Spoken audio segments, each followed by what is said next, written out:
Isso aí, pessoal, mais um episódio da nossa temporada de 2025 do Journal Club no Hospital, o nosso Journal Club de Medicina Hospitalar.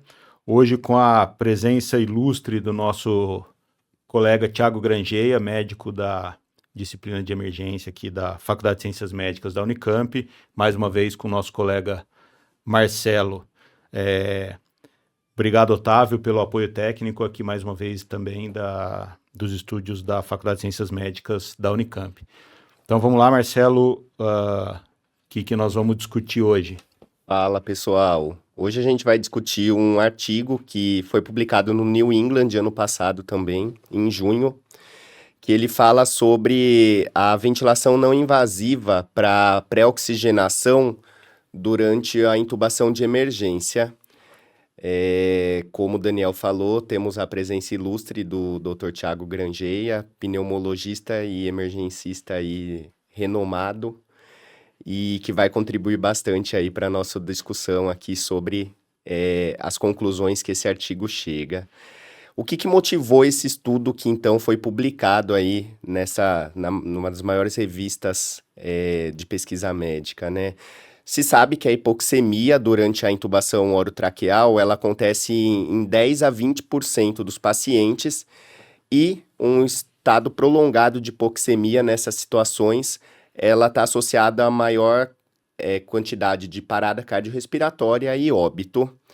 E existem incertezas sobre as melhores estratégias de pré-oxigenação desses pacientes por estudos prévios em literatura serem conflitantes com relação aos seus resultados finais. A pergunta do estudo, que embasou o estudo, é se a pré-oxigenação com a ventilação não invasiva diminui a hipoxemia peri-intubação orotraqueal comparada com a pré-oxigenação com a máscara de oxigênio.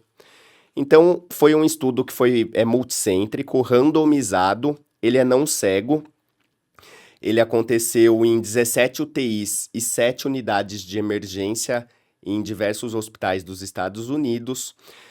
Ele aglomerou uma população de 1.301 pacientes, sendo que 645 pacientes eram do grupo de ventilação não invasiva e 656 pacientes do grupo de pré-oxigenação com máscara de oxigênio. Esse estudo ele era não cego, por motivos de que toda a equipe sabia qual paciente ia ser randomizado para VNI e qual para máscara de oxigênio. E durante todo o procedimento, ficava um examinador na sala, que fazia parte do grupo de estudos, e ele avaliava, de acordo com a decisão da equipe que estava prestando assistência, qual braço esse paciente iria. Se o paciente tivesse alguma contraindicação à ventilação não invasiva, esse paciente já iria para o braço da máscara de oxigênio. O desfecho primário desse estudo foi avaliar a hipoxemia durante a intubação. E a hipoxemia, ela era definida como uma saturação periférica de oxigênio pela oximetria de pulso menor do que 85% entre a indução anestésica e 2 minutos após o procedimento da intubação orotraqueal.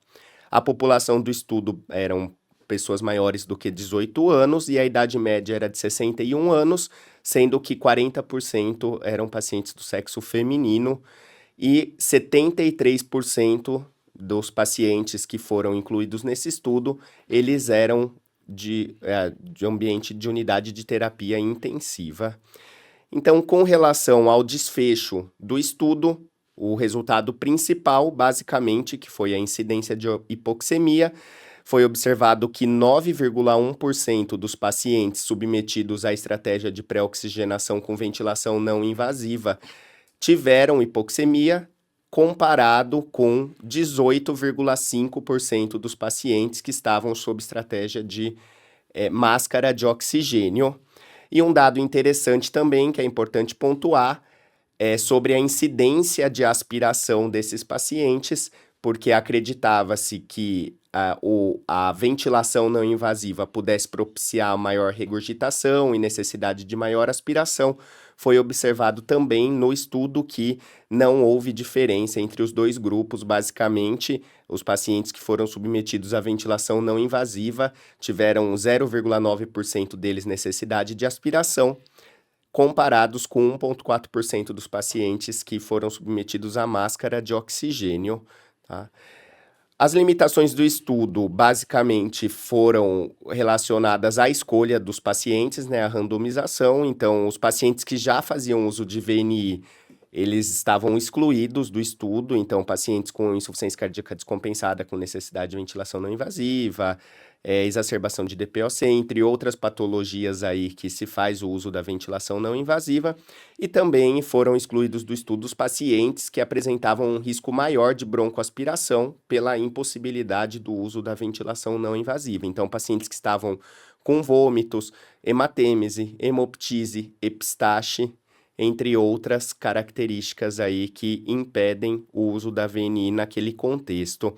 Então, basicamente, a conclusão do estudo é que neste ensaio, envolvendo adultos gravemente doentes que foram submetidos à intubação traqueal em unidade de emergência e unidade de terapia intensiva, a incidência da hipoxemia foi menor com a pré-oxigenação quando utilizada a ventilação não invasiva em comparação com o uso da máscara de oxigênio. Maravilha, legal. Eu acho que é um estudo interessante, porque apesar da gente usar já em algumas situações a ventilação não invasiva, principalmente quando tem a disponibilidade, né, do aparelho, da máscara, ainda era uma coisa que a literatura não tinha um estudo tão bom e com esse tamanho como foi esse estudo, né? Tiago, vamos aproveitar uma coisa aqui, assim, qual que é o racional para a gente usar a VNI nessa situação, em detrimento à oxigenação sem a pressão positiva, só com a máscara de oxigênio, né? Bom, primeiro prazer estar aqui com o senhor, professor Daniel França, parabéns aí pelo No Hospital, professor Marcelo também, os dois aí capitaneando esse projeto fantástico, então uma grande honra. E a gente sofreu bastante, né, a gente pensar na pandemia e recentemente na segurança dos pacientes, na nossa segurança, como cuidar dos pacientes, então talvez isso veio chamar muita atenção para a gente nesse contexto de como a gente conseguir fazer o manejo da via aérea, intubação traqueal com o máximo de segurança possível para o paciente, né, para ter o melhor desfecho possível. E se a gente for pegar as principais causas de insuficiência respiratória na emergência que vão para intubação, né, edema inflamatório, insuficiência respiratória hipoxêmica, pacientes com doenças de vias aéreas, né, as dificuldades que nós temos às vezes com pacientes com IMC mais alto, então a gente começa a entender por que talvez a VNI tenha benefícios nesse contexto da pré-oxigenação. A gente vai usar a VNI geralmente nesse contexto, eu acho que o trabalho também usou o modelo de BIPAP, né, de usar uma pressão inspiratória, pressão expiratória.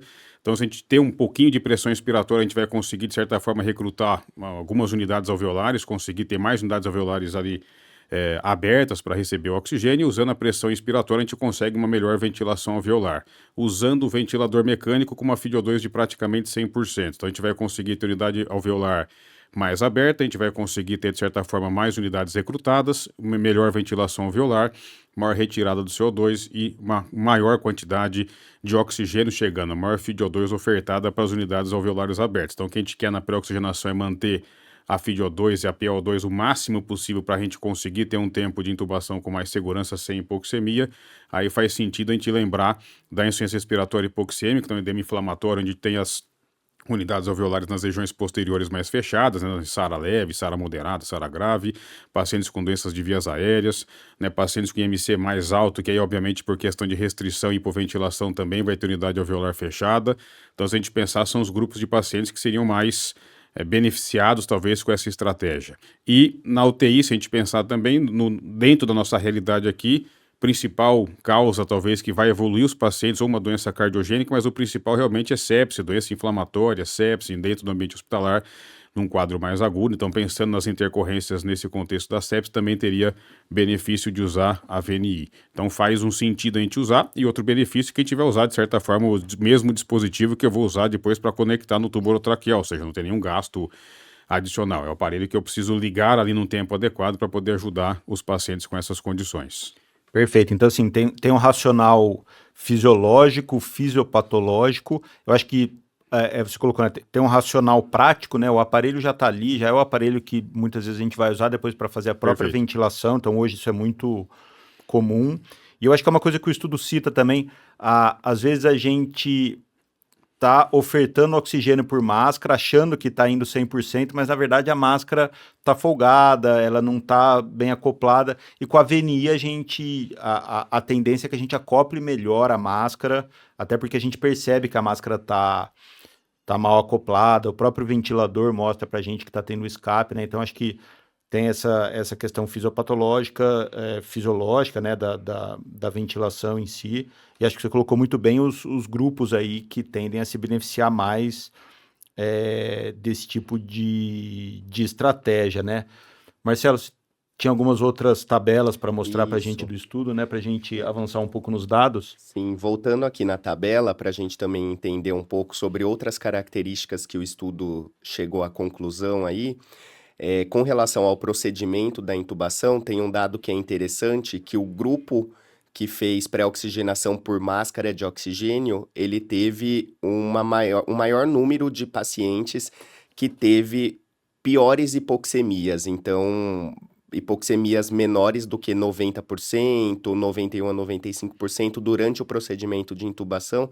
Se formos comparar aí as porcentagens dos pacientes, nós notamos que os pacientes que foram submetidos à pré-oxigenação com máscara tiveram maior tempo de hipoxemia e hipoxemias mais graves, inclusive, né?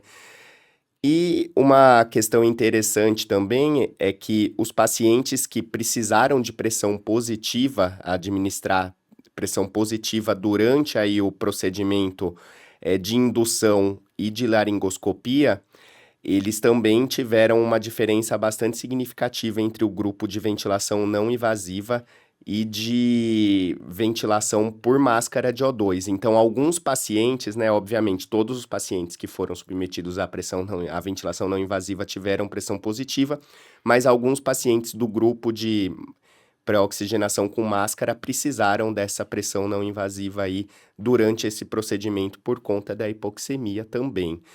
Uma outra desfecho interessante e que a gente não consegue associar necessariamente ao método de realização de pré-oxigenação, mas que foi um dado que foi encontrado e que é válido ser comentado e pensado a respeito, é sobre a parada cardiorrespiratória. Nos pacientes que foram pré-oxigenados com máscara de oxigênio, teve um número maior aí, foi um número de 7 comparado com uma parada nos pacientes que foram ventilados por ventilação não invasiva. E uma outra questão também interessante, que fala um pouco a favor aí da ventilação não invasiva, é que eventos que poderiam ser secundários à ventilação não invasiva, por exemplo, aspiração, pneumotórax, quando comparados os dois grupos, nós notamos que não tem diferença de um grupo para com o outro com relação à incidência de pneumotórax, de novos infiltrados em exame radiográfico, necessidade de aspiração. Então, corroborando aí o benefício, inclusive, aí da ventilação não invasiva como estratégia de pré-oxigenação nos pacientes que têm indicação. Acho que esse é um ponto, né? Talvez uma coisa que a gente tem um certo receio de usar a VNI nessas situações é o risco de distensão gástrica e de eventualmente aumentar intercorrências associadas a isso. Tiago, que situações que a gente evitaria usar a ventilação não invasiva? Então, a gente está lá com um paciente que está evoluindo para a necessidade de suporte invasivo, de intubação traqueal. Que grupo de pacientes ou quais situações que você não recomendaria ou que não se recomenda a utilização da VNI como uma estratégia de pré-oxigenação? Boa pergunta, Daniel. Acho que talvez a primeira situação que vem à mente é aquela situação de o paciente estar em franca insuficiência respiratória na sua frente na sala de emergência, que não é incomum, né? Entrar na sala de urgência e você, respiração paradoxal, alteração de consciência, quase parada respiratória e às vezes não dá nem tempo de fazer algum procedimento ali. Então, até ligar o ventilador, colocar os aparelhos, colocar a máscara, gastaria-se um tempo. É claro que tem que ter toda a preparação para o procedimento, mas naquela franca insuficiência respiratória com indicação imediata de intubação, talvez a gente tenha alguma dificuldade se não tiver tudo já muito bem preparado antes. Então, não que seja uma contraindicação, mas seria uma dificuldade específica ali. A gente viu a preocupação com a aspiração, claro que a gente vai usar bastante pouco tempo ali a VNI, os 3 minutos, o grande risco talvez fosse a distensão gástrica, né? Mas usando pressões pequenas, esse risco fica um pouco menor. Então, usar uma pressão inspiratória de 10, uma pressão inspiratória de 5 ou 6, é uma pressão pequena que vai ter os benefícios sem risco de aspiração. Mas até algumas coisas que ele excluiu, alguns pacientes que ele excluiu do trabalho, então paciente que está com as mesmas contraindicações para VNI tradicionais, pacientes que têm uma secreção pulmonar coptóxica, com uma grande quantidade de secreção, vômitos que eu não consigo controlar de outra forma, o paciente chega vomitando na sala de urgência, hematemes, então sangramento na via aérea, trauma de face, algum trauma craniano específico que eu não consigo utilizar até para adaptação de máscara, os riscos de aspiração. Então, se já tem um risco inicial que eu identifico de aspiração, talvez a gente evitaria utilizar, né?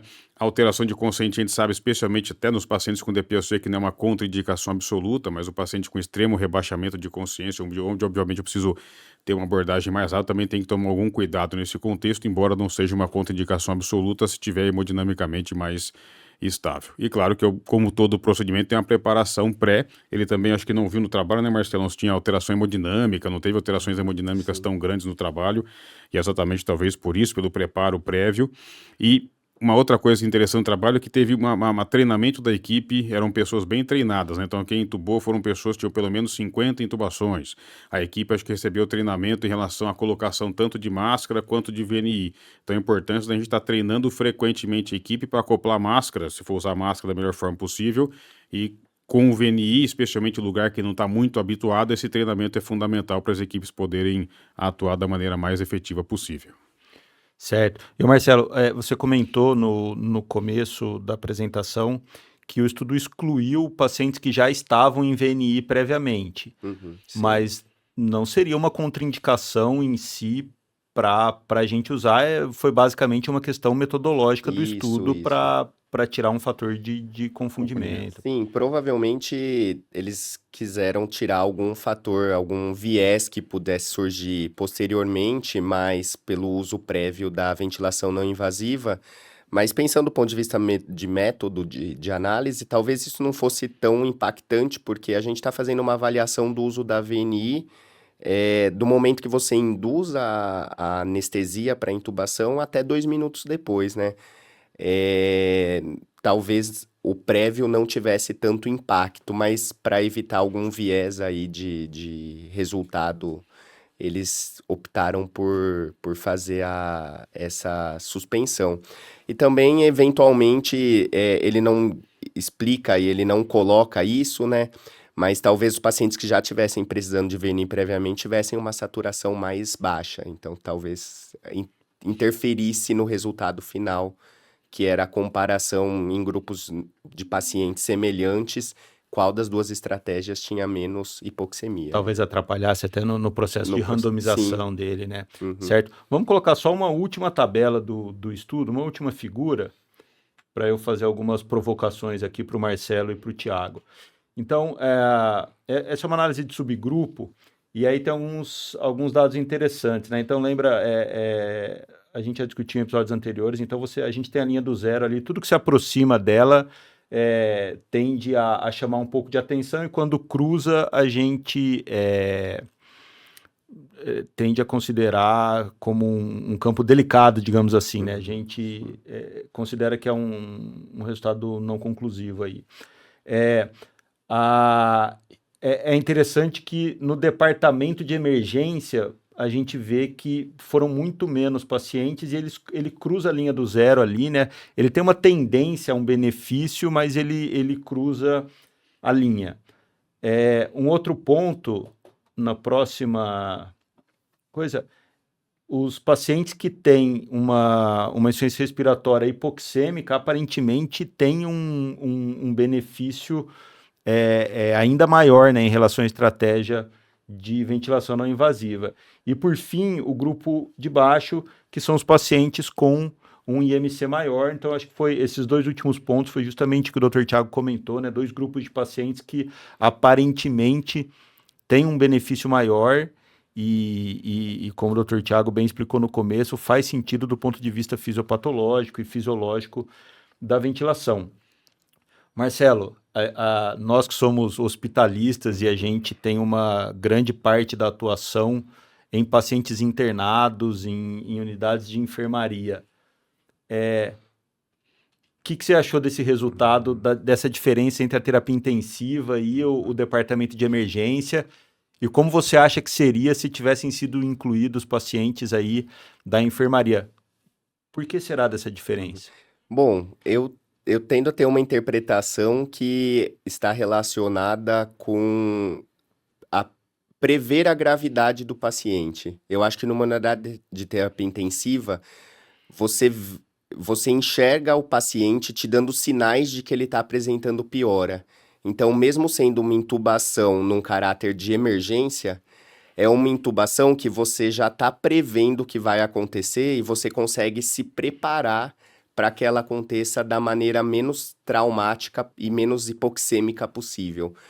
Num departamento de emergência, as coisas elas são muito dinâmicas. Então, o paciente ele já dá entrada numa situação que provavelmente ele já está precisando do procedimento imediatamente. Então, você não tem aquele tempo em que o paciente está te dando sinais de que ele está tendo uma piora. Ele já chega muito grave, muito ruim, e que você precisa ter uma medida de intervenção.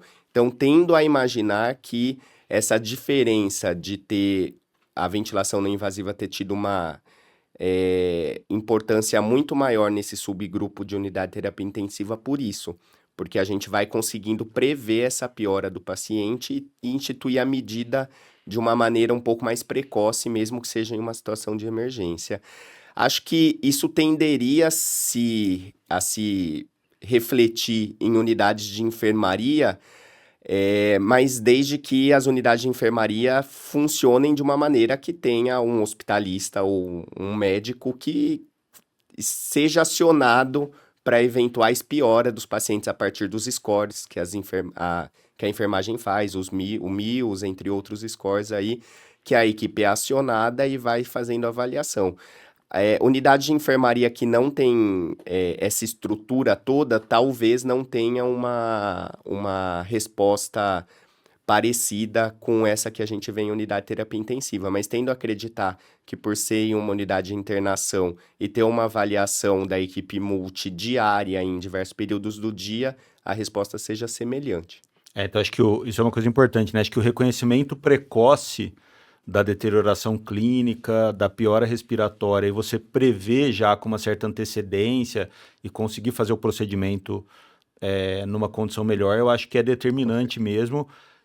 Thiago, acho que talvez a questão de disponibilidade de recurso, de facilidade para usar o ventilador mecânico, a estrutura, também tem um impacto nessa questão do pronto-socorro versus UTI, né?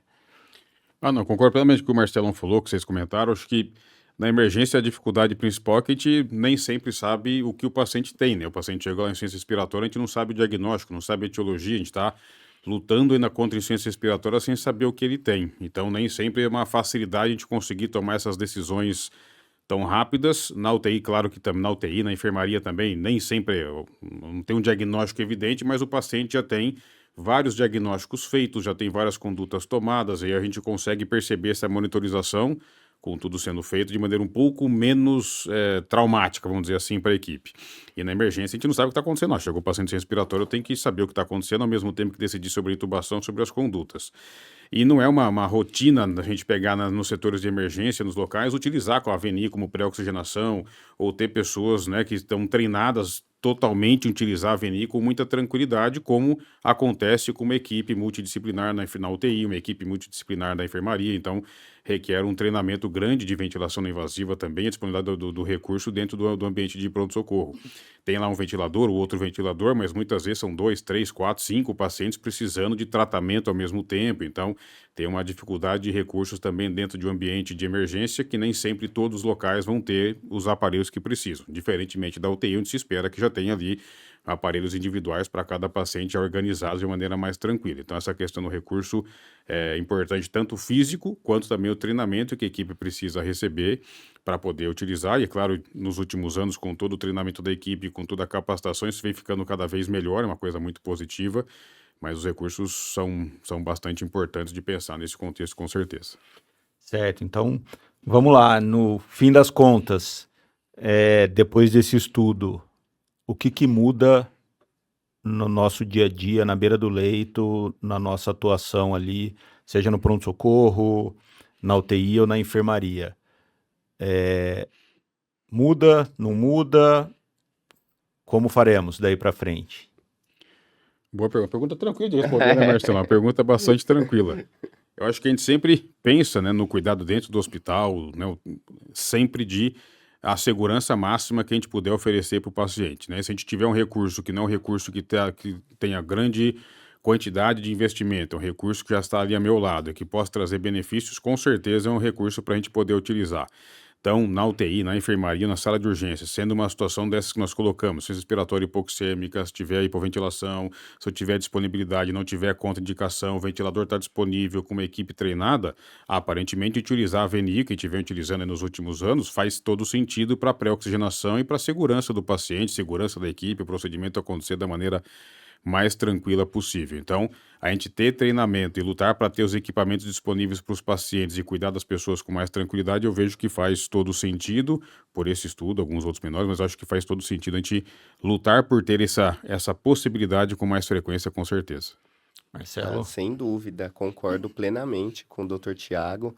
Acho que é uma coisa, algo que eu sempre comento, né, quando a gente está discutindo os artigos, que eu acho que que bom que esse artigo saiu numa revista de alto impacto e que a gente tem acesso a ele para ter uma segurança maior de saber que a gente pode ofertar outras possibilidades para os nossos pacientes, desde que tenha treinamento de equipe, tenha disponibilidade do recurso no setor.